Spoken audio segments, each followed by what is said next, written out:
Esto es Subterfuge Radio. En Gente para cenar, la periodista y escritora Nora Ephron afirma sobre el oficio periodístico que es exactamente igual a ser la fea de la orgía. Mientras un evento increíble sucede a su alrededor, donde todos se lo están pasando en grande, riendo, comiendo, bebiendo, echando un polvo en algún rincón secreto, el periodista se queda al margen, en una discreta esquina, tomando notas de lo sucedido. Ephron también dejó escrito en su primera novela, Se acabó el pastel: no puedo compadecerme de mí misma, no aguanto sentirme como una víctima, no soporto empezar sin esperanza, no puedo quedarme aquí sentada con toda esta rabia que hace llorar y sufrir. Creo honestamente que en el melange de ambas teorías se da cita a la esencia de un buen periodista. Por descontado, Nora Ephron no siempre se quedó ovillada en un sillón mientras el personal se lo pasaba en grande. Tuvo sus buenas dosis de festival y la frugalidad no debió de ser su fuerte, pero sí acierta al decir que un buen cronista participa, toma partido, incluso provoca parte de la noticia, pero no como los demás. Lo hace en tanto que agente encubierto, en tanto que su tarea es escudriñar detalles, removerlos y afinar la mirada, para convertirse después en algo así como el cuervo de tres ojos de Juego de Tronos. El periodista es un tatuador destinado a dejar tinta y huella de lo sucedido, o lo pensado, en la vasta piel de la historia. Por eso, a la manera de Ephron, el periodista no puede permitirse compadecerse de sí mismo, ni sentirse como una víctima, a no ser que la precariedad sea tan cruel que no puede evitar la una ni la otra.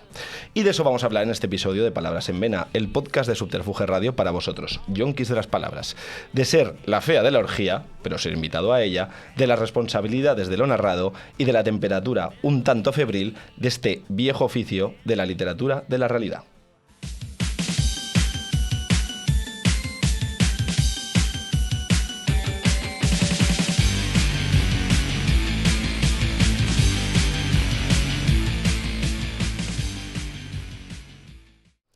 Y para ello tengo en esta trinchera a Eva Baroja. ¿Qué tal, Eva? ¿Qué tal, Galo? Muy bien. Muy Me ha encantado bien. la introducción, Uy, muy real. Muy real.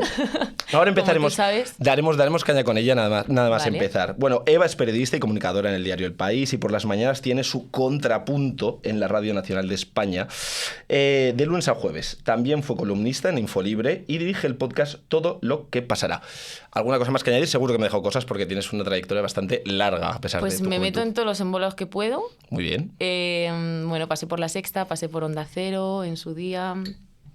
Dirigí un documental también hace un par de añitos que producía Prisa para la televisión de Castilla-La Mancha, una especie de Salvados, así que me lo pasé muy bien, pues porque entrevisté a José Bono, que a mí Bueno, me parecía muy bien. un animal mitológico. Sí, y lo es. Y lo es, y bueno, estuvo bien y nada, muy contenta en El País y con Radio Nacional, que ya las dos cosas, una columna diaria es una tralla. Es un sacerdocio, como le gusta decir a algún periodista, ¿no? Que nuestra profesión es un sacerdocio. Es una tralla totalmente. Mira, para empezar, ¿te has sentido alguna vez la fea de la orgía, como decía Nora Ephron?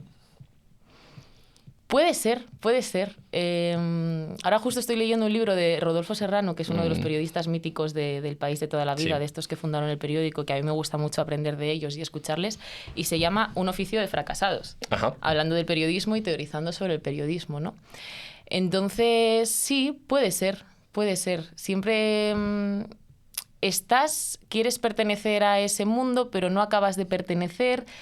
Sientes que perteneces, pero no llegas a pertenecer del todo porque siempre eres un extraño, pero a la vez estás en lugares a los que nadie suele tener acceso y hablas con personas y con personajes y lo normalizas, a los que la gente Totalmente. no tiene acceso.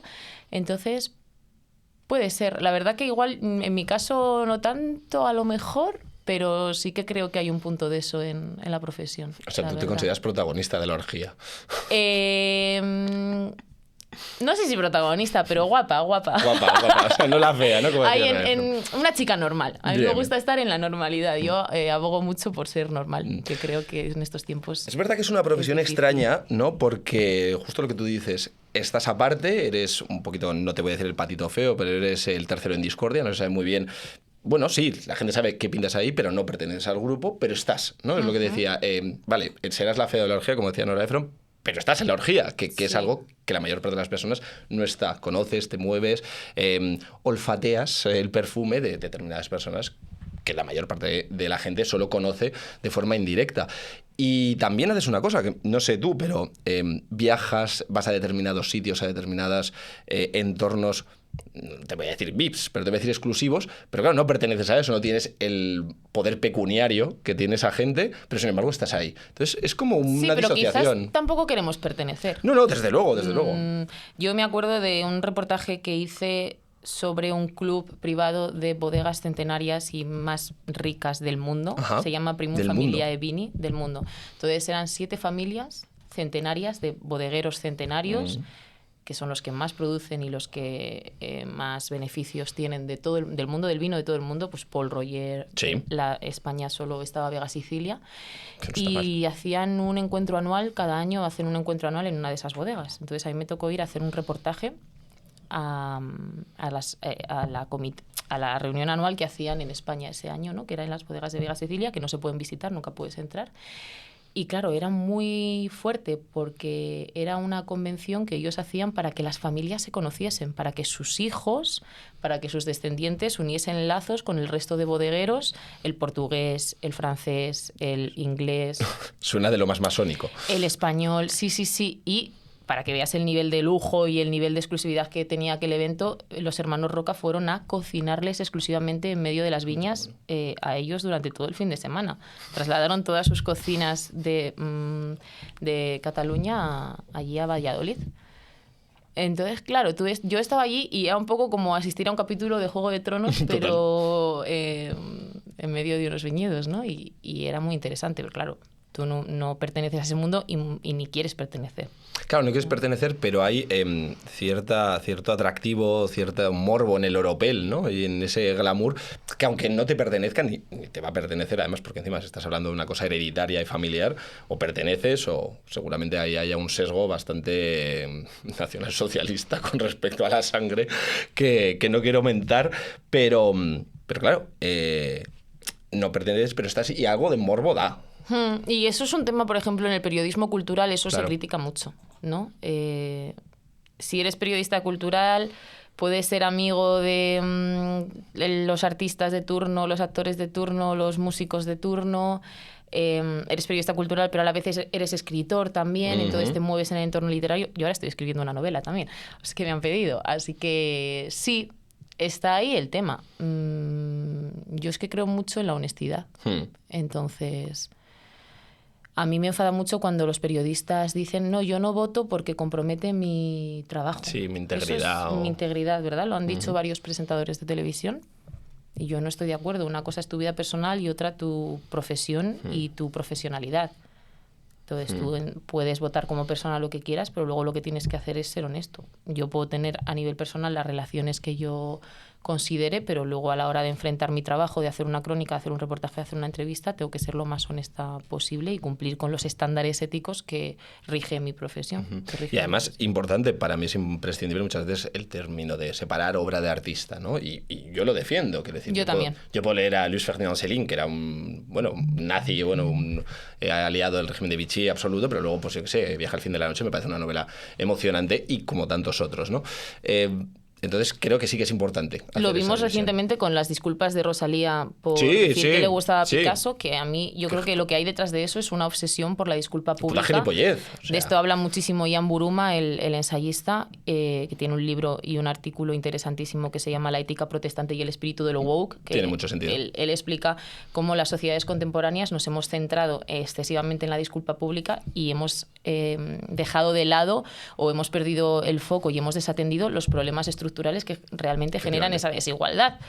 Y eso se parece mucho a la religión protestante, Estoy muy de acuerdo. ¿no? En la apariencia, Sí. pero luego por detrás cada uno hace lo que quiere. Entonces yo creo que eso es un grave error. Vamos, yo estoy súper... En ese debate yo creo que hay que separarlo, al no ser que sean cosas... No sé, también dónde pones el límite, pero a no ser que sean cosas que denigren mucho al ser humano o que haya delitos de sangre o cosas así. O que también Pero haya... bueno.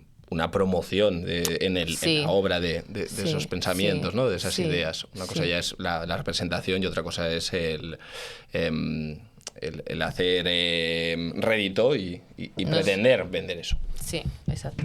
Eso totalmente. Mira, me ha recordado un libro muy bueno que es el origen del capitalismo a través del protestantismo, ¿no? Que es de Max Weber, que creo que es un poco hurgar más hasta el fondo de lo que justo acabas de decir, ¿no? El protestantismo tiene esas cosas. Yo creo que los católicos nos tenemos, bueno, católicos, o sea, yo no es que lo sea, pero de esencia y de cultura católica nos tenemos que despiojar de esa presunción tan protestante de la acumulación y de la culpa y de la falta de respeto al hedonismo intrínseco que hay dentro del catolicismo, que es, oye, pues yo me disculpo, o sea, bueno, me confieso o hago ese acto de reconocer mi hecho fallido y luego puedo volver a disfrutar, que me parece bastante sano. Es que yo creo que, por ejemplo, en el caso de Rosalía, yo creo que ella ni siquiera sabía por qué se estaba disculpando Claro que no. realmente. Claro que no, se lo dijeron. Le mandaron, dijeron, tú discúlpate. Como una niña pequeña. Pero eso es una infantilización tremenda la que estamos viviendo a día de hoy. Porque una tipa como Rosalía, que además no... Bueno, yo estoy convencido que es una tipa con un bagaje cultural de lecturas y de comprensión bastante fuerte y potente dentro de todo lo que sabe. Y que ella se esté teniendo que disculpar por algo que en esencia tampoco creo ni que esté del todo de acuerdo con esa disculpa, solo por, bueno, pues obviamente las olas del mercado, pues me parece un poco triste. Sí, porque no era nada grave, o sea, ella valoró a Picasso como artista, luego te puedes poner a valorar sus actitudes personales y su biografía, pero que Picasso hizo cientos de obras maravillosas, maestras, sí, totalmente. Es que es un hecho, o sea, no es discutible. No. Mira, hablando de Rosalía, que es otra tipa joven, que está en el candelero, tú también. Bueno, gracias por esa comparación tan generosa. Efectivamente, pues es que aquí estamos para alargar piropos, pero de los buenos, no de los chascos. Joder, a pesar de tu juventud ya has trabajado en muchos sitios, ¿no? Y me apetecía preguntarte un poco por el edadismo dentro del gremio. No sé si has visto una especie de minusvaloración reiterada de las personas por su juventud.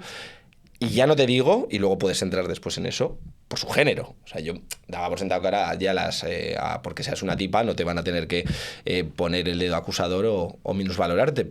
Pero bueno, quizás suceda. No sé si has tenido experiencias al respecto. Sí, totalmente existe. Yo además empecé muy joven porque empecé en primero de carrera con 18 años. Joder. Decidí que me gustaba mucho esto y que yo necesitaba estar en una redacción y aprender cómo funcionaba una redacción. En aquel momento lo que tenía a mano era la televisión de La Rioja, desde el grupo Vocento. Sí. Llamé a la puerta y me cogieron. Y entonces empecé a hacer un programa de reportajes de cultura y de sociedad, que era de emisión diaria, como reportera, ¿no? Entonces iba pues a actividades, a fiestas de los pueblos, a hacer reportajes en un verano, ¿no? Que pasé allí en La Rioja. Y yo lo he vivido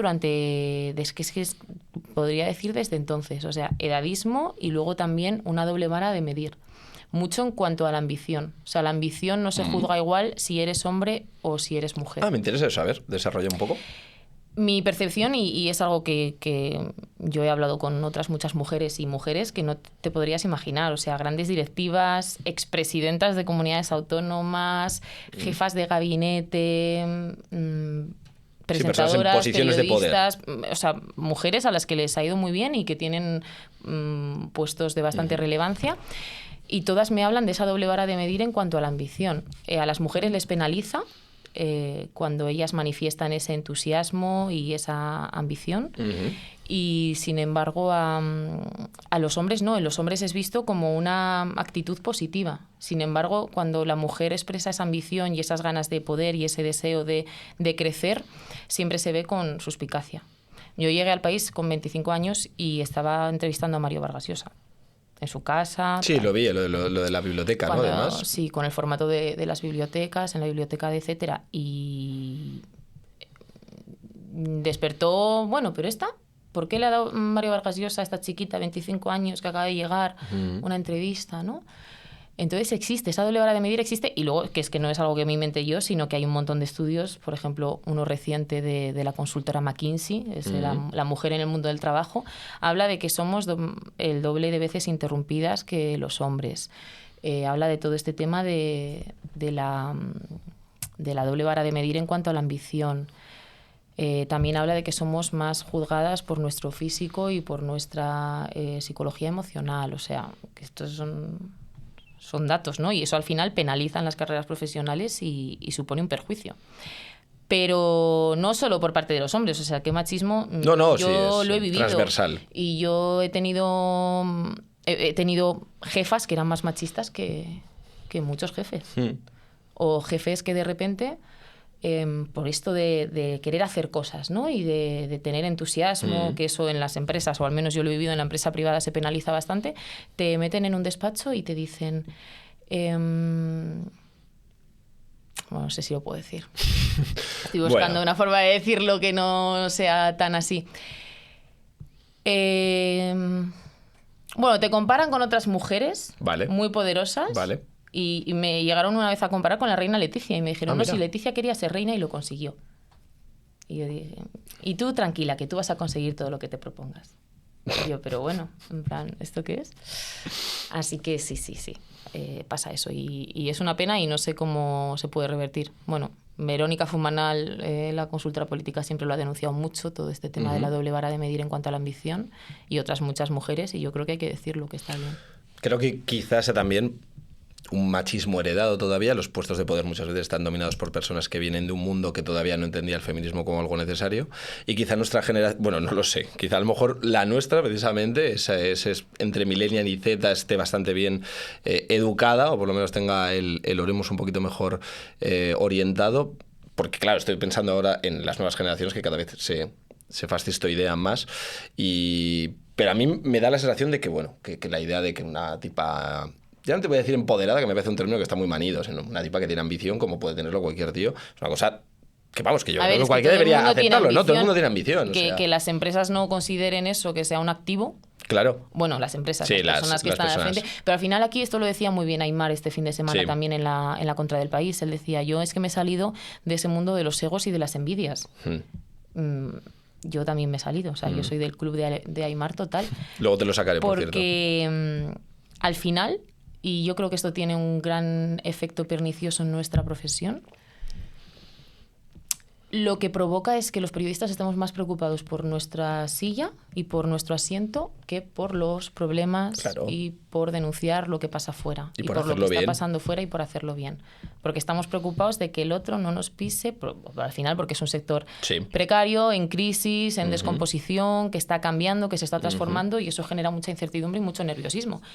Y a mí esto me parece un error. Vamos, yo intento enfocar mis energías a mi trabajo y olvidarme de todo lo demás, porque si no son entornos muy hostiles, la verdad. No, y además muy degradantes personalmente, porque empiezas a ya no solo desconfiar de los demás, que eso, bueno, sino desconfiar de ti mismo. Y creo que también es un gremio que exige tener cierto pisquis o cierta bueno, pues particularidad a la hora tanto de enfrentar las preguntas, como de escribirlas, como de pensar los temas. Y si te estás todo el rato cuestionando, no estás ejerciendo la genuidad.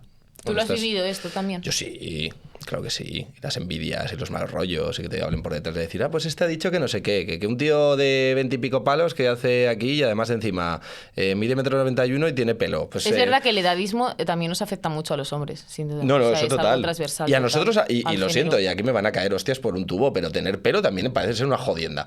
Porque resulta que si tienes pelo hay determinados tíos que ya no lo tienen y les jode que haya tíos jóvenes que lo tengan. Me van a caer leches por esto, impresionante.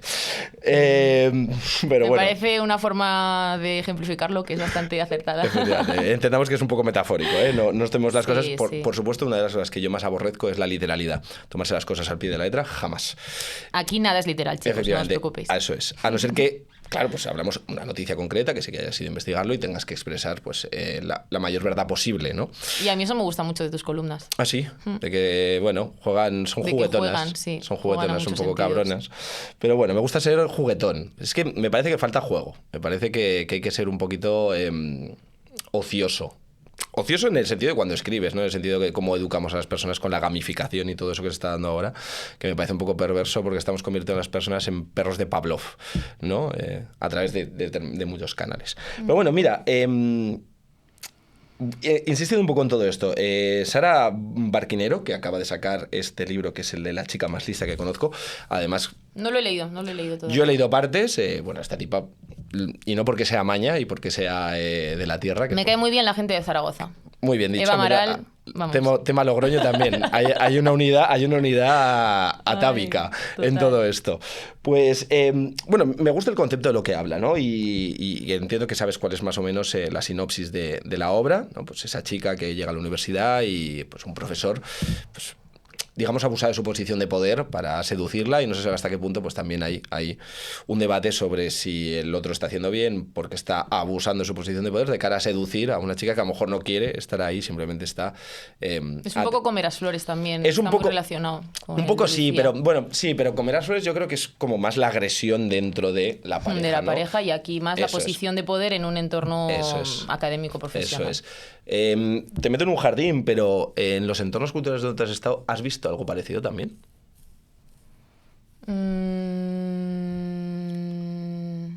No, creo que no. O sea, Ese en este rollo. sentido de Ujú.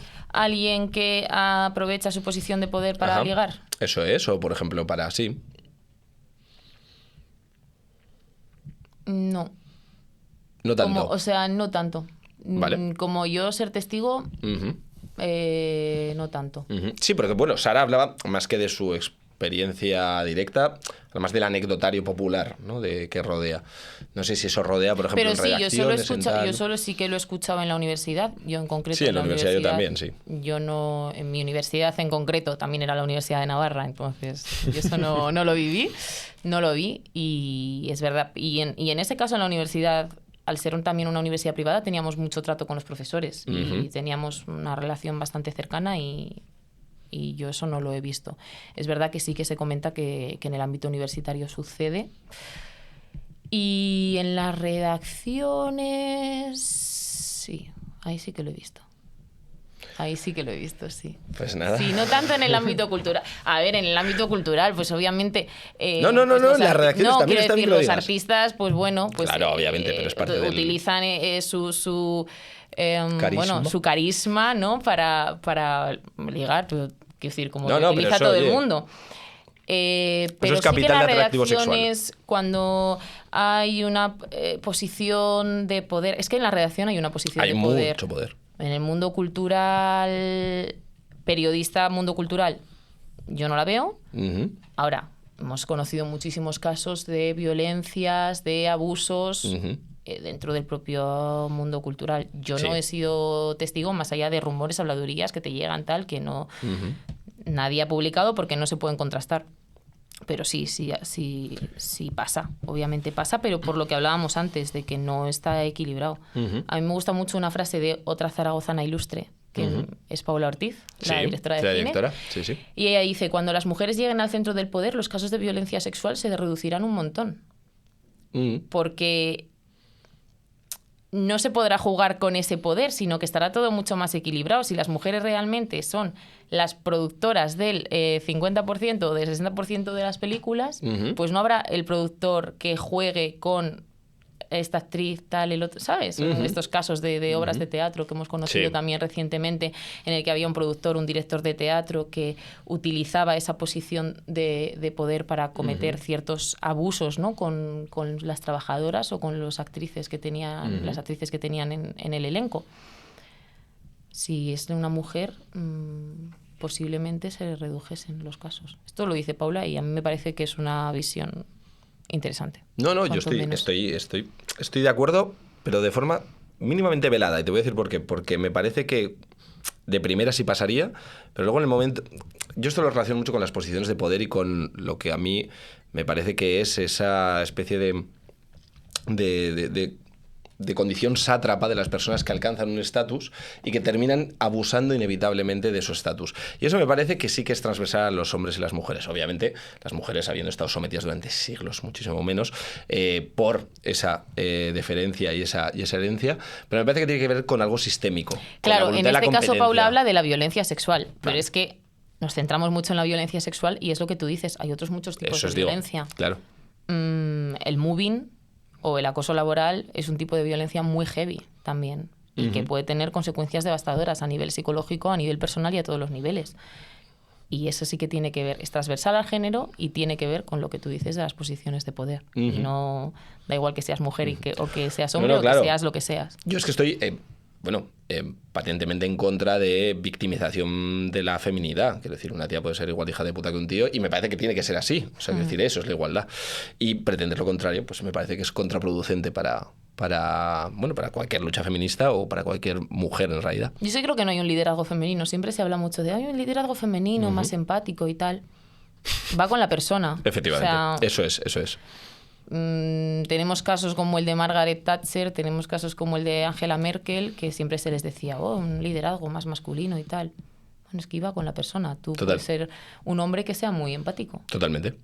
Y no por eso tienes un tipo de liderazgo más femenino, ¿no? Yo creo que no. Totalmente de acuerdo. El liderazgo es el liderazgo, es la capacidad de influir, la capacidad de otros para que te consideren influyente y no tiene que ver con el género. Absolutamente de acuerdo. Y además esa voluntad de categorización, identitarismo que existe ahora, ¿no? Bueno, pues, yo entiendo que la categorización es natural del ser humano, ¿no? Vivimos demasiadas cosas y demasiadas cosas a nuestro alrededor como para que no queramos sesgarlas en pequeños cajoncitos para identificarlas más fácilmente, pero ese identitarismo en el que una cosa tiene que ver únicamente con pues una identidad de género o de orientación sexual o de raza o lo que sea, me parece que es muy ortopédico y muy peregrino en las personas independientemente. Hombre, por supuesto hay una herencia, pero las personas por individual tienen unas capacidades que no tenemos que olvidar. Y va en contra también de nosotras como mujeres, o sea que... Yo ahí no me meto. Otra pregunta que te quiero hacer, porque me pasa mucho con periodistas y con peña del gremio. ¿Tú eres adicta a la información o te das algún espacio? Porque, joder, estamos en una sociedad que ya cada persona parece que está adicta a todo, adicta al scroll, adicta a las redes, adicta a YouTube, adicta también muchas veces a la información que llega de esos canales, pero es que los periodistas muchas veces están obligados a estar ahí. Entonces, si tú te das algún detox. Yo he sido adicta durante bastantes años, sobre todo cuando estaba en La Sexta, cuando trabajaba en informativos en televisión. Bueno, claro. Además, yo tenía clarísimo que yo quería trabajar con Ferreras antes de empezar a trabajar en La Sexta, porque a mí me enganchaba eso. O sea, la adrenalina, la información, la actualidad. Eran esos años, además, yo cuando terminó la carrera era 2019, o sea, eran años de mucha efervescencia política con el gobierno de coalición, en la repetición electoral, etcétera, el procés y tal. Y en ese momento sí, y los primeros años desde que llegué a Madrid en 2019, justo antes de la pandemia, empecé también a trabajar en la pandemia en La Sexta y tal, y me pilló allí y fue muy heavy y yo sí que estaba súper mega enchufada. Y a medida que he ido creciendo profesionalmente y he ido más hacia el periodismo cultural, hacia las entrevistas, hacia los reportajes más sociales, hacia el columnismo, me he desvinculado un poco de lo que es la información pura y dura política. A mí me encantaba hacer la columna de los domingos, por ejemplo, de comunicación política en Infolibre, pero porque era analizar lo que había pasado políticamente esa semana y porque estaba muy centrado en la comunicación política, que a mí es un tema que me interesa mucho. Claro. Pero yo verme cubriendo todos los días a un partido y haciendo seguidismo de un determinado partido, no me gustaría, no me veo. Que luego igual dentro de 2 años estoy haciendo eso, porque en esta profesión nunca se sabe. Sí, sí. Pero no me veo. Creo que lo que podemos aportar en este momento de sobresaturación informativa y de tanto estímulo es la mirada larga, el análisis y la profundidad. Porque ahora los políticos ya desde hace mucho tiempo tienen sus propios canales y no nos necesitan para ser correas de transmisión. Nos necesitan para otra cosa. Sí, sí. Entonces sí, ahora estoy un poquito menos, sigo escuchando la radio, la tele por tiempo ahora la veo menos, estoy todo el día metida en El País y también en el mundo, que yo siempre soy muy de mirar la competencia, ver lo que hace la competencia, pero no tanto a nivel politiqueo, porque también yo entiendo a la gente que necesite desconectarse. El otro día hacía un reportaje sobre la apatía que sienten muchas personas, que hay estudios y lo sacó el CIS el otro día en cuanto a la guerra, ¿no? Sí. En cuanto a la posibilidad de una guerra nuclear que suponga el fin de la humanidad, etcétera. Y ostras, yo entiendo a la gente que se desconecte y los datos del Instituto Reuters son claros en cuanto a esto. Cada vez menos gente consume noticias por esta sobresaturación. Entonces igual no hay que estar tan al pistón y esperar un poco, reflexionar un poco más y esperar a que nos den la información más digerida. Sí, que haya madurado un poco y que no sea pues ese fuego artificial que de repente explota, pero que no sea Twitter. Es que a veces hacemos periodismo como si fuese Twitter. Sí, incluso también, bueno, esa especie de, lo que tú acabas de decir, esa necesidad de expresar un concepto que es bastante largo y que exige de cierta reflexión de la forma más simple y más llana posible, que eso está bien para expresar un concepto complejo, pero de cara a una noticia, de cara a algo que tienes que dejar de llevar y que tienes que profundizar un poco, claro, no puedes pretenderlo expresar en 140 caracteres o en algo totalmente, sencillo y mínimo. Tienes que dejarte creer un poco y permitirte el lujo de extenderte.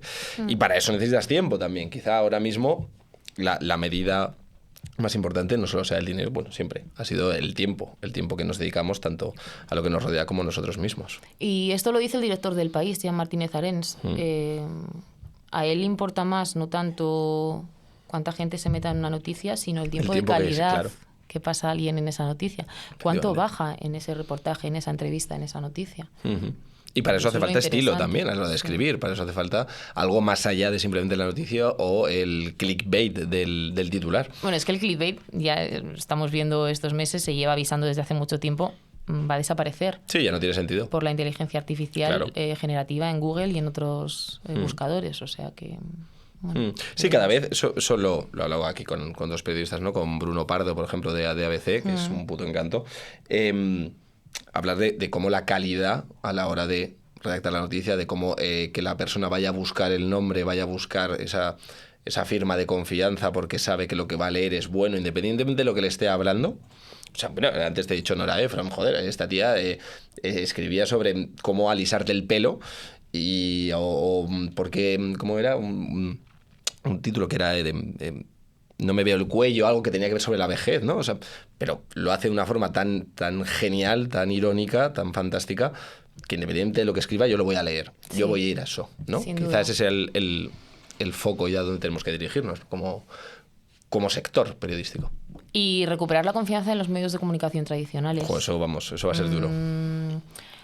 Hay mucha desinformación, hay mucho bulo, hay mucha exageración en cuanto a esto y los grandes medios de comunicación cumplen unos estándares. No es cualquier panfleto, cualquier web que tú no sabes cómo está financiada. Debería. Hay unas reglas que cumplen. Un código ontológico. Sí, hay un código deontológico.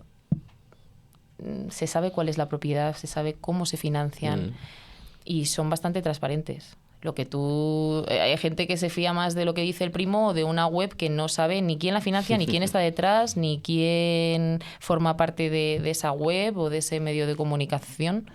Entonces, a ver, las cabeceras tradicionales, si la gente supiese cómo funciona y cómo se maneja la información y la cantidad de información que llega y luego nunca se puede publicar porque no cumple con esos estándares, alucinaría. Claro. Pero es que hay gente que se hace pasar por periódicos, por medios de comunicación y por periodistas que no cumplen con los mínimos estándares de la profesión.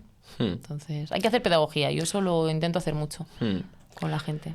Y luego, bueno, lo que yo hablo muchas veces, tomas a un zutano cualquiera como no sé, a Dalí de la verdad, y cuando sus referencias o las investigaciones previas no sabes de dónde vienen, y cuando sobre todo hay una cosa importante, no ha tenido un editor, a lo mejor no solo uno, sino 3, que hayan pasado por esa noticia para decirle, pues esto sí, esto no, esto sí, esto no, esto sí. O sea, es básicamente lo que yo veo que funciona, y como veo que funciona, lo saco y lo vuelco y lo vomito. Eso, por ejemplo, con lo de Canon en Estados Unidos y con otra serie de cosas. En la Dana lo vimos muchísimo. Mira, te voy a trenes. Sí, tal cual. Te voy a sacar un tema interesante que, bueno, que es de rabiosa actualidad, como se suele decir, que es un poco el caso de Noelia Castillo, ¿no? Que es, meterse en un fregado, pero no me apetece tanto hablar del caso como tal, sino de cómo se ha tratado informativamente, cómo se ha movido y cómo se ha convertido en una cosa que ha ocupado pues, las conversaciones cotidianas, pero con opiniones tan enfrentadas y al mismo tiempo yo creo que casi todas pues, mal informadas o muchas veces pues, basadas en bulos y en desinformación. Sobre todo en las redes sociales. A mí me gustaba mucho la periodista que hizo la entrevista a Noelia. Sacó un artículo en este medio, en Artículo 14. Sí, Artículo 14. Y dijo, esto no es lo que Noelia hubiese querido. Pues posiblemente no es lo que hubiese querido. Ella tenía derecho y tenía todo el poder y toda la legitimidad para dar una entrevista y para que se conociese su historia. Yo creo que los medios en general lo hemos tratado bien. Ahora, ya lo de las redes sociales ha sido un despropósito, que precisamente es donde han surgido los bulos. Porque había muchos bulos, que si los menas, que si la violación. Total.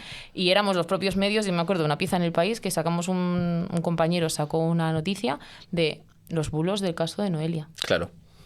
Esto no está contrastado, y eso te lo hace un periodista, no te lo hace el activista, que lo que está es aprovechándose de ese bulo o de esa noticia que es muy llamativa, pero que no es verdad, para ganar dinero, para conseguir clips y para hacer su propio negocio, ¿no? Y para ganar notoriedad.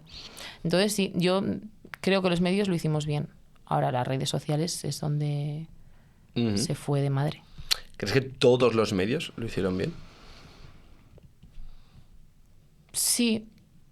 Es que yo creo que era una noticia que era muy relevante, que era un caso muy paradigmático. Yo, si hubiese tenido esa entrevista, la hubiese hecho, le hubiese dado el mismo protagonismo. Creo que la madre también tenía que hablar. Tampoco lo seguí, no te puedo hacer un análisis de todo lo que se emitió en televisión, pero sí.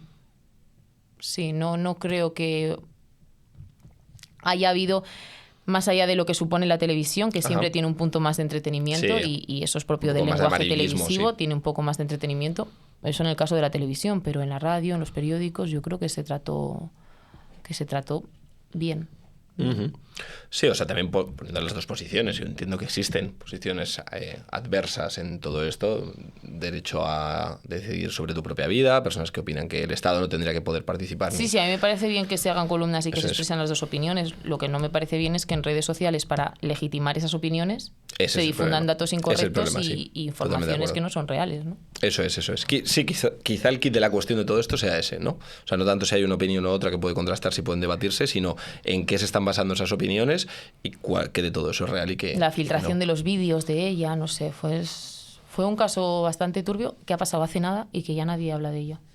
Y que hemos agotado el debate en unos pocos días y a la siguiente polémica. Sí, yo creo que esa especie de vomitona de émesis constante de actualidades, de cosas de las que hay que hablar en ese momento y que luego se olvidan y se pasan a segundo plano, quizás eso sea otro de los problemas también de la información, que no puede caducar tan rápido algo de tanta relevancia como esto, ¿no? Al final eso, por ejemplo, Anaïdi Simón lo decía en la columna que tenía El País sobre el caso de Noelia, ¿no? Decía, claro, si ella se hubiese suicidado y lo hubiese conseguido, hubiese sido un número más. Un número más, ¿no? Habría engordado la lista, ¿no? Pero bueno, pues es un caso paradigmático que sí que merece la pena, yo creo, seguir hablando y seguir rescatándolo de vez en cuando. Quizá los medios también tengan la responsabilidad de rescatar aquello que ya creíamos haber olvidado. Y muchas veces sobre este tipo de debates impacta más la cultura, el cine, la música, el entretenimiento, que el propio periodismo. Totalmente de acuerdo. O sea, que quien abre el debate sobre la eutanasia en España es Mar Adentro. Sí. Entre otras, sí, desde luego. Entre otros productos y entre otras ficciones. Antes de la aprobación del matrimonio gay, toda España había visto una serie de superaudiencia que era Aquí no hay quien viva, que normalizaba que una pareja de gays convivía tranquilamente en su piso. Y realmente creo que los periodistas muchas veces tendemos a darnos más importancia de la que tenemos. Totalmente. Porque la cultura a veces cambia o abre un poquito más las mentes que el propio periodismo, ¿no? Bueno, siempre se ha dicho, ¿no? Ahora ya no, pero que lo que se escribe en un periódico servirá al día siguiente para envolver el pescado. Es verdad que un libro, una película, una buena canción tiene el poder de perdurar. En el caso de debates sociales, no. En el caso político, por ejemplo, el periodismo es revulsivo total. Los papeles de Bárcenas, todo. Claro, periodismo de investigación, por supuesto. El periodismo de investigación es... cambia la historia. Pero es verdad que en estas cosas más sociales, cómo se reflejan en la ficción, lo hemos visto también con Los Domingos, ¿no? Totalmente. De Alauda. Sí. Ruiz de Azúa, ves que genera un debate social entre la opinión pública que a veces el periodismo no somos capaces de ponerlo tan en la agenda. Sí. Eso me parece la hostia, eso me parece que da fe. Que luego lo amplificamos los medios, o sea, surge de la cultura, de la ficción y lo amplificamos los medios y somos los que le damos vuelo, pero... Hay medios que son buen abono, hay otros que son neces también para hacer abono, todo es abono, por supuesto, desde los medios de comunicación, pero bueno, es verdad que el germen muchas veces puede ser la cultura y creo que por eso hay que defender la capa y espada. Sí, sin duda. Bueno, mira, yendo a... Has hablado de entrevistas, ¿no? Y yo le habría dado una entrevista. Este es el libro que te he traído, que yo siempre traigo un libro aquí al podcast, ¿no? Te he traído este de Ani Ventura, sin anestesia, ¿vale? Que es una periodista... Que no lo conozco, la verdad. Que es raro que se conozca. Yo, de hecho, este libro lo rescaté, no, lo hurté de la biblioteca de mi tío abuelo en Nueva York, que es un caballero de 90 y largos años, que todavía sobrevive, y fue profesor de literatura española, literatura hispánica en la Universidad de Columbia. Entonces, bueno, pues tiene una biblioteca muy rica y tiene muchas cosas, entre ellos algunas maravillas firmadas que todavía retiene como si fuese un crucifijo sobre él, pero bueno, este sí que me lo regaló finalmente. Y está muy chulo porque son entrevistas. Ella, pues una tipa que entrevista a Borges, que entrevista a muchas personalidades argentinas. Y me gusta mucho... Ella es argentina. Ella es argentina. Y me gusta mucho la forma en la que hace, ¿no? Bueno, leyendo el libro y releyéndolo, me he topado con la entrevista que le hace a Camilo José Cela, ¿no? Donde Camilo le dice que es, por ejemplo, machista-leninista, tontadas así, ¿no? Y sí, esas cosas que decía, pero que luego también tenía, pues, esa genialidad ella para sacarle expresiones como... si él tenía algún vicio, y él decía que él no tenía vicios, que solo tenía virtudes. Y le pregunta, ¿qué virtudes tenía usted? Y dice, las de todos los hombres: comer, joder y puntos suspensivos. Las llevo en las iniciales de la camisa. Claro, Camilo José Cela. Entonces, saber sacar respuestas así me parece que es la clave de un gran entrevistador. Sí. Tú, que eres entrevistadora nata, ya lo has dicho antes, que de hecho casi te sientes más... Estaba leyendo la de Camilo José. Mira, justo. Tiene muy buena pinta. Que te sientes más cómoda casi en el sitio que ocupo yo, ¿no? Que el que ocupas tú ahora mismo. Quería preguntarte sobre cómo enfocas tú las entrevistas, sobre si tienes alguna fórmula, tienes algún, no sé, hábito, algún, no sé, fetiche de cara a cómo hacerlas, y eso. Bueno, a ver, mi método es el que he seguido hasta ahora, no sé si es el mejor o el peor, bueno, pero es verdad que a mí es el mío, a mí me obsesiona, entonces a mí me gusta mucho ver todo lo que ha salido del personaje en cuestión, todas las entrevistas que ha hecho recientes o no tan recientes, un poco leerlo todo, escucharlo todo, verlo todo, para formarme una idea, un esquema que yo me hago más o menos claro. Y a partir de ahí, cuando tú lees todo eso, cuando tú escuchas todo eso, te das cuenta de que hay caminos que no ha tomado. Ajá. O claro. Respuestas que ha dado que a ti te gustaría profundizar, que te gustaría repreguntar y que te gustaría ir por ahí, ¿no? En ese tema determinado. Y eso siempre lo hago. Una vez estoy in situ, intento que ellos sientan que tienen el poder. Muy buena. Porque creo que es fundamental dar tranquilidad sosiego al y entrevistado, calma. Sosiego, calma, generar un clima de confianza. A veces tienes muy poco tiempo, pero en el poco tiempo que tienes generar un clima de confianza y que ellos sientan, oye, que esto es una cosa, sobre todo en el caso de las entrevistas que yo hago, son entrevistas de perfil humano, claro, que lo que te interesa es que el entrevistado se sienta cómodo y largue y hable lo máximo posible, y no son entrevistas fiscalizadoras como las que puedes hacer a un político, un empresario o a un cargo público, ¿no? Entonces hago esas dos cosas. Y una cosa de las entrevistas que me obsesiona, que se lo he oído bastante a Julia Otero, es cuando el propio periodista vemos al entrevistado bajo nuestros propios prejuicios. Desprejuiciarse y acercarte al personaje sin prejuicios no siempre es fácil, pero es un ejercicio interesante. Claro. Y mucha gente no da entrevistas o tiene más miedo a las entrevistas, sobre todo las que son en prensa, por eso, porque ven como que el propio entrevistado carga sus prejuicios a la hora de redactar y a la hora de enfocar y a la hora de lanzar las preguntas en la entrevista. Y una cosa es la mirada y otra cosa es los prejuicios. Totalmente de acuerdo. Y yo con mi chico, que él da bastantes entrevistas, lo he visto y muchas veces lo hemos hablado, le digo, ojo, macho, digo, ¿cómo puede ser esto? Y es eso, que es un periodista que se enfrenta con una mirada llena de prejuicios, y eso está mal. Vamos, yo intento no hacerlo, igual no siempre, seguramente no siempre lo consiga, pero sí. Y luego lo de que el titular no esté descontextualizado. Ya. Buah. Ya. Yo eso es horrible. Eso ya me ha llevado muchas hostias también. absolutas noches dándole vueltas de que refleje la esencia de la entrevista y que se entienda su contexto. Pero, de verdad, o sea, a ver si no se va a sentir reflejado, a ver si tal. Yo le doy una cantidad de vueltas, yo lo paso muy mal con eso. Y luego ves cada cosa por ahí. Hombre, es que Y muchas... dices, pero bueno, si esto está... Si es una respuesta que tú has motivado, que has buscado, que has... Y luego le has añadido una cosa por delante y lo has convertido en el titular cuando no está bien. O sea, Y cuidado con, que me ha pasado, no elegir tú el titular y que te lo elijan desde edición. a mí eso Y no que me ha pasado. A mí me ha pasado reiteradas veces, en reiterados medios, y tú sin saber, además, cuál va a ser el titular que van a poner. Sí, no te lo... A mí me ha pasado.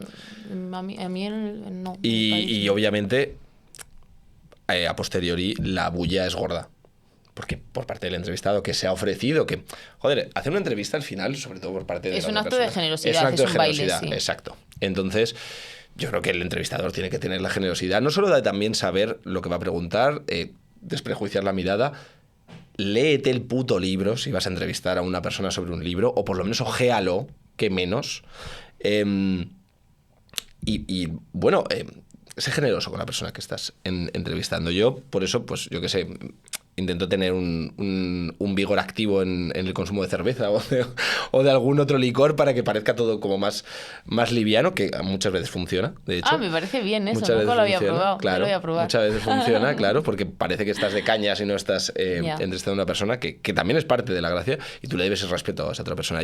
Y me ha pasado de eso, que te cambien el titular y te lleguen y te digan, oye, tío, pues yo esto no... ¿Y en ese caso qué hacías? ¿Llamabas a...? Yo soy al freelance periódico? y como buen avestruz oculto la cabeza debajo del suelo. Me disculpo mucho, intento no volver a repetirlo o por lo menos intentar que eso no vuelva a suceder con esa misma persona, ¿no? Pero hay veces que tú, bueno, no tienes el control totalmente de la situación. Eso es desagradable, la verdad. Ahora mismo justo me ha pasado con Ramoncín, al que voy a entrevistar en unos días. Y es una entrevista, pues como dices, de perfil, en No le profundidad. conozco. Pues es un tío, vamos, lo que hablo con él, encantador y además muy suelto y con mucho salero, ¿no? A la hora de hablar. Pero él me había dicho de primeras que él en principio no concedía entrevistas ahora y que no quería porque pues, siempre le tergiversaban las palabras, siempre escribían cosas que no había dicho y que había pues una constante manipulación y adulteración de la información que él había compartido con el periodista y que estaba cansado. Y a mí me la ha concedido porque Pagamos le he debido... justos por pecadores. Eso muchas es, veces. claro. A mí me la ha concedido porque le he debido caer en gracia y porque le hablé de un par de discos suyos de hace la tira que me ha gustado, ¿no? Y por la esencia de rock and roll. Pero es verdad que es muy jodido, ¿no? Que pagan justos por pescadores. Por Yo cuando veo pecadores. así algún titular muy loco, de verdad siempre me meto en la entrevista y digo, wow. Digo, ¿cómo han dejado que se publique esto, no? Esa descontextualización, ¿no? Es que es una respuesta motivada. Claro. O sea, es como... te voy a poner un ejemplo. Vale. Real. Vale. Preguntas, una entrevista bonita, de carácter personal, sobre una artista, sobre su obra, tal. Le preguntas, ¿crees que se debería hacer una canción sobre la corrupción en la izquierda? Y entonces titulas en la entrevista, yo haría una canción sobre la corrupción del PSOE. Wow. Creo que habría que hacer una corrupción. Y entonces el entrevistado te dice, bueno, sí, ¿por qué no? O sea, la respuesta es, Claro. bueno, sí, como ¿Por qué no? de la Claro. derecha, ¿por qué no? Claro. Y entonces el titular es, sí, creo que habría que hacer una canción sobre la corrupción, no en la izquierda, en el PSOE. El PSOE. Y Claro. dices, como que sea una idea, una iniciativa, una propuesta del entrevistado, ¿no? Sí. Cuando realmente Sí. lo has... Está totalmente Está forzado. en el límite, está en el límite, está en el límite. Es ético, no es ético, está en el límite. Pero, No, ostras, yo- ético en cierto sentido, lo que pasa es que es perverso. Está forzado, sí, está forzado, es forzado. Es forzado. Que tú seguramente te hacen eso y dices, joder, chicos, Sí. esta tontería, si yo no que... Si esto, Que sí, esta sí. tontería, ¿para qué me la pones Se aquí? acuchillar de maquillaje algo que quede feo, Sí, no totalmente. sé. Bueno, está ahí en el límite. Sí, totalmente. Pero bueno, lo que decimos, luego los entrevistados no quieren que los entrevisten porque se sienten estafados muchas veces. Hablando de entrevistas, la entrevista más odiada que hayas hecho y la más soñada. Que haya hecho. Ujú. La más odiada, la que más ha sido como, "Uf, qué coñazo, qué horror, qué angustia haber hecho esto". Si no quieres, no la digas. Pero si no, por lo menos te compro la más soñada. ¿Cuál es tu entrevista soñada? Déjame pensar. Más odiada.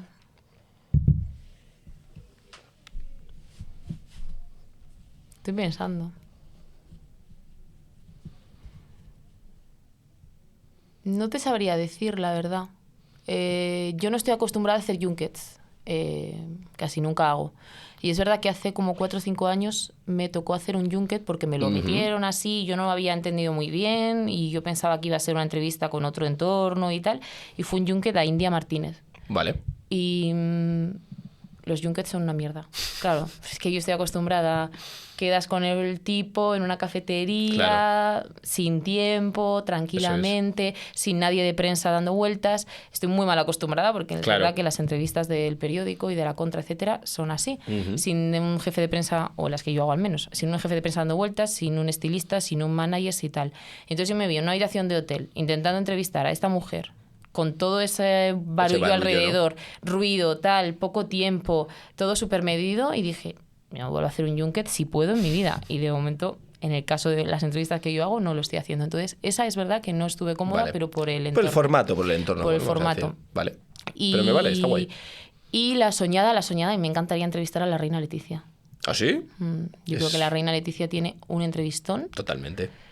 Y... ¿Tú la conoces? Yo la conozco, sí. Sí, he hablado con ella 3 o 4 veces.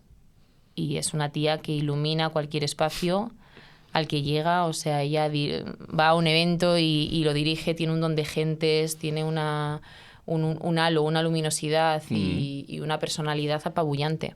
No estoy de acuerdo. Aparte de ser una tía interesantísima, inteligentísima, y lo mejor que le ha podido pasar a la Casa Real y a la monarquía española, vamos. Yo creo que en toda su historia. Debo decir que yo, siendo tradicional y de la época más pueril republicano a full, yo que la he conocido también 3 o 4 veces, más bien 2 o 3 veces, y he hablado con ella y me ha parecido una tipa tan genial que me he hecho leticista. Y una mujer que ha sufrido mucho machismo. Sí. Mucho machismo, que se la trató a nivel mediático y a nivel social fatal los primeros años, porque era una tipa con eso, con ganas, con actitud, con ambición, que sabía lo que quería, que no era un florero, que tenía personalidad. Y se le nota al hablar con la peña del periodismo y con la peña del gremio, cuando estás con todo el mundo. Se suelta de una forma y es maravillosa. Y yo me acuerdo de escucharla y de repente que nos estaba relatando cosas y oírle decir tacos y a mí de repente darme 2 besos y yo diciendo...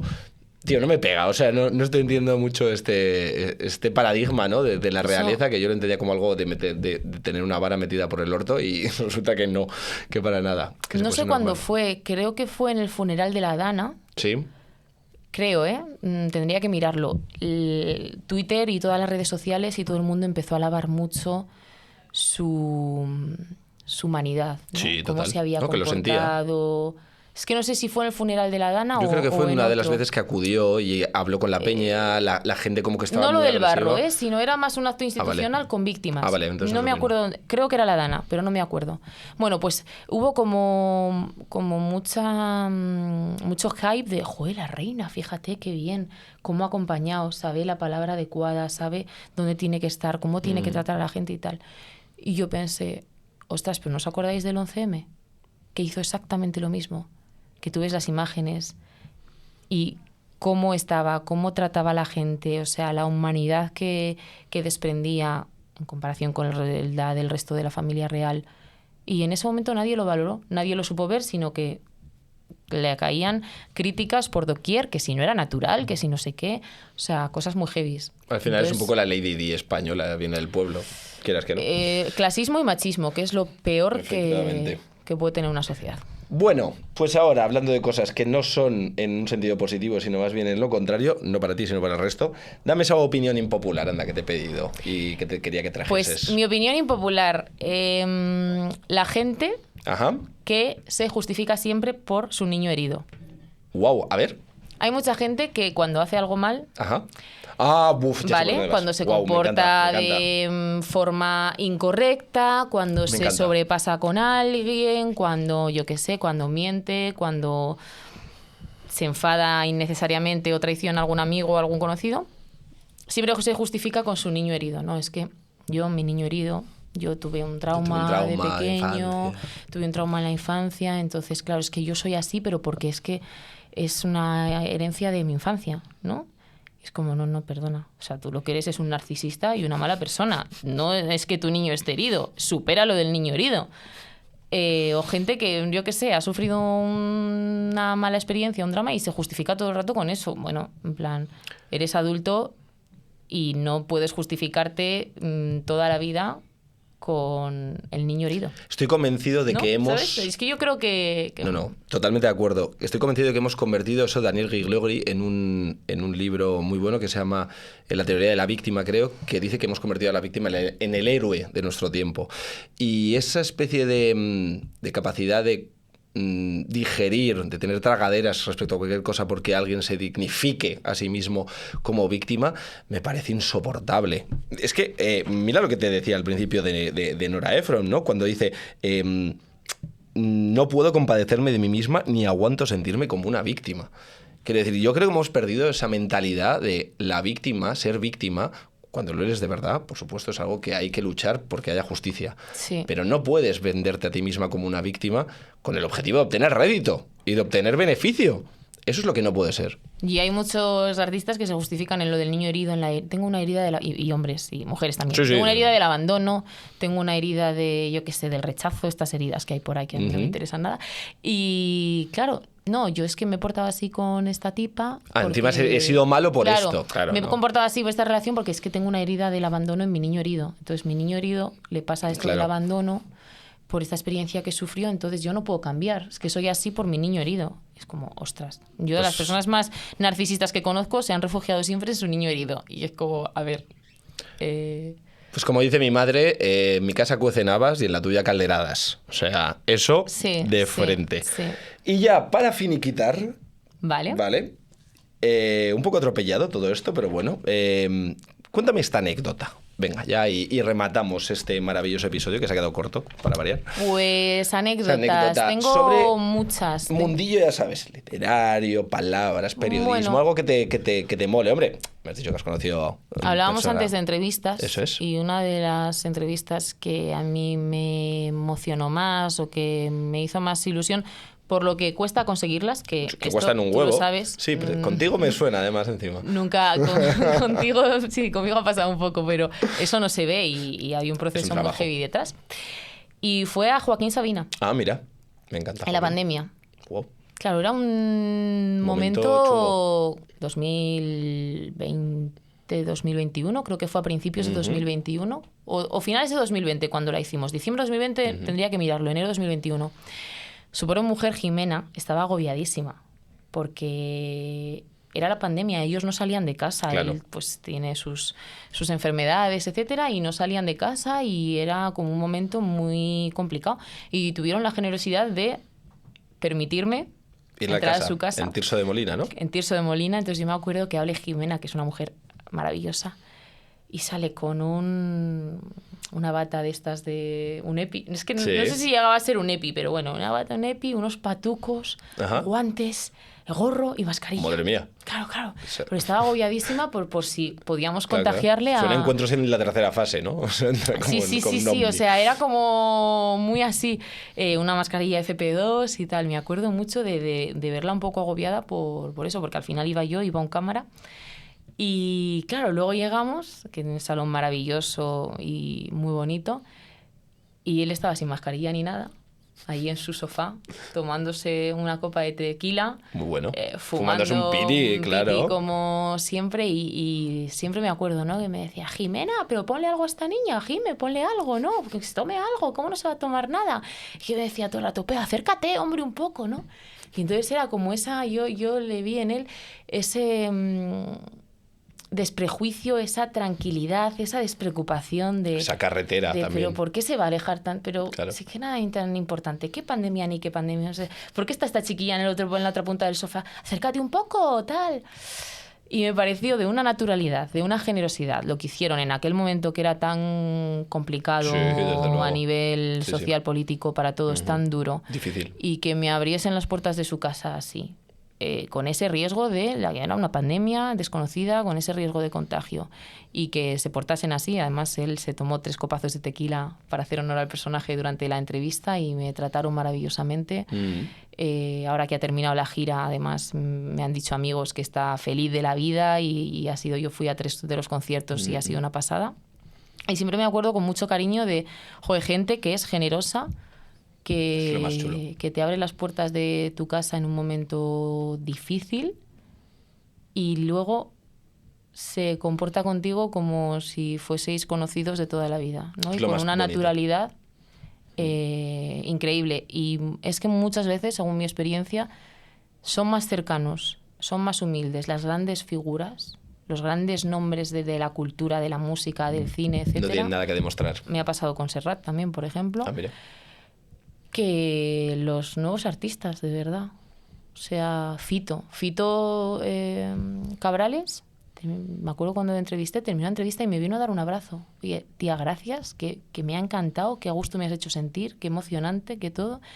Y igual he hecho entrevistas muchísimo mejores a gente de lo urbano o gente más joven y otro tipo de artistas con otra trayectoria, y esa generosidad y ese respetar a la otra persona. Me pasó con Arturo Pérez Reverte, que me empezaba a hacer a mí la entrevista y yo decía, pero bueno, ¿por qué este hombre se está interesando tanto por mí? Esos son los buenos. Esos son los buenos. Y los inteligentes, además. Y los inteligentes. Y es por lo que tú dices, que no tienen nada que demostrar. Y porque conquistar al entrevistador es una forma de conquistar la entrevista. También son muy listos, son muy listos. Eso está muy bien. Oye, muchísimas gracias, Eva. Nada, Galo. Y enhorabuena por el podcast, que me encanta el nombre. Palabras en pena. Pues otra vez que vendrás. Cuando quieras. Gracias. Esto es Subterfuge Radio.